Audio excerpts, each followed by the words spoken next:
একজন অপরিচিত লোক আমার চাটলার অ্যাপার্টমেন্টে ঢুকে পড়ছিল শুধু আমার শাওয়ার্ড ও ব্যাগওয়েটগুলো চুরি করার জন্য। আমার বস ২৬ এবং আমি বেকিংয়ের একটা ছোট ব্যবসা শুরু করেছিলাম যা থেকে বেশ ভালো হচ্ছিল।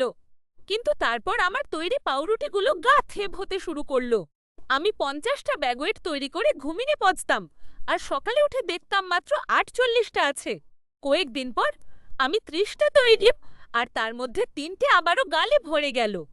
আমি চারতলা থাকি, কোনো পোষা প্রাণী নেই, কোনো রুমমেট নেই আর দরজাগুলো সব তালাবন্ধ ছিল। আমি নিজের মানসিক সুস্থতা নিয়ে সন্দেহ করতে শুরু করলাম।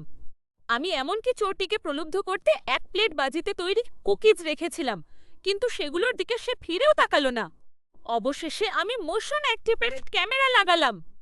রাত ১টা নাগাদ আমার ফোনটা বেজে উঠল। আমি লাইভ ফিড চেক করলাম এবং দেখলাম আমার কিচেন কাউন্টারের ওপর এক লোক দাঁড়িয়ে আছে। আমি পুলিশকে ফোন করলাম এবং আতঙ্কে দেখলাম যে সে দুটো ব্যাগয়েট নিয়ে অদৃশ্য হয়ে গেল। তখনই আমি বুঝতে পারলাম সে কিভাবে ভেতরে ঢুকছিল। সে দরজা বা বারান্দা ব্যবহার করছিল না। সে আমার ফ্রিজের ঠিক ওপরের ছাদের বিশাল ভেন্ট বা বাতাস চলাচলের পথ দিলে ভেতরে আসছিল। পুলিশ তাকে ভেন্টের ভেতর দিয়ে তাজা করে ধরে ফেলল। জানা গেল সে আমারই একজন প্রতিবেশী। আমার মাথা চাপছে না যে সামান্য কিছু পাউরুটির জন্য সে কেন জেল খাটবার ঝুঁকি নিল। তবে আমি এখনই এই বাজি ছেড়ে চলে যাচ্ছি।